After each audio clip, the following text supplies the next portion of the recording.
అభివృద్ధి మరియు శిక్షణ శాఖకు 1232 కోట్లు. పంచాయతీరాజ్ మరియు గ్రామీణాభివృద్ధి గౌరవ ఉప ముఖ్యమంత్రి శ్రీ కె పవన్ కళ్యాణ్ గారి నాయకత్వంలో ఆంధ్రప్రదేశ్ గ్రామీణ ముఖ చిత్రం రూపాంతరం చెందుతోంది.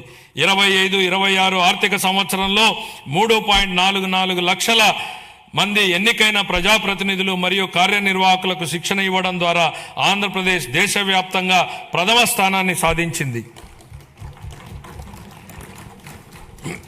ఆగస్టు 15, 2019 నుండి 24-25 వరకు అమల్లో ఉన్న జల్ జీవన్ మిషన్ కింద గత ప్రభుత్వం మొత్తం 26,824 కోట్ల రూపాయల ప్రాజెక్టు వ్యయంలో కేంద్ర భాగస్వామ్యం లభించిన నిధుల్లో కేవలం 2,255 కోట్లను మాత్రమే వినియోగించింది. 23-24లో కేంద్రం నుండి అతి తక్కువ కేటాయింపులు వచ్చినప్పటికీ ఛత్తీస్గఢ్, జార్ఖండ్, గుజరాత్, ఒడిశా వంటి రాష్ట్రాలు ఆంధ్రప్రదేశ్ కంటే ఎక్కువగా ఖర్చు చేశాయి. మా ప్రభుత్వం ఈ పథకాన్ని పునరుద్ధరించేందుకు ముందడుగు వేసింది. మా విజ్ఞప్తిని స్వీకరించి పథకం గడువుని 28 వరకు పొడిగించిన భారత ప్రభుత్వానికి మా కృతజ్ఞతలు. దీర్ఘకాలిక స్థిరత్వ సమస్యలను పరిష్కరించడంతో పాటు 100% కవరేజీని సాధించేందుకు ఉపరితల జల ఆధారిత మల్టీ విలేజ్ స్కీమ్స్ ద్వారా ఈ కార్యక్రమాన్ని పునర్వ్యవస్థీకరించాము.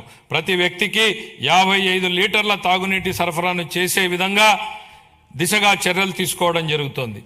గ్రామీణ అనుసంధానతను బలోపేతం చేస్తూ 4,000 కిలోమీటర్లకు పైగా గ్రామీణ రహదారుల పనులు చేపట్టడం జరిగింది. వీటిలో అనేక పనులు పూర్తి చేయడం జరిగింది. మిగతా పనులు ముగింపు దశలో ఉన్నాయి. దీని ద్వారా దూర ప్రాంతమైనటువంటి గ్రామాలలో మార్కెట్ ప్రాప్తి, ఆదాయ వృద్ధి మరియు ఆర్థిక స్థిరత్వం మెరుగుపడుతోంది. శాస్కీ కింద 2,123 కోట్లను కేటాయించడం జరిగింది. 26-27 ఆర్థిక సంవత్సరానికి పంచాయతీ రాజ్ మరియు గ్రామీణాభివృద్ధి శాఖకు 22,942 కోట్లను కేటాయించాలని నేను ప్రతిపాదిస్తున్నాను. పర్యావరణం, అటవీ, విజ్ఞాన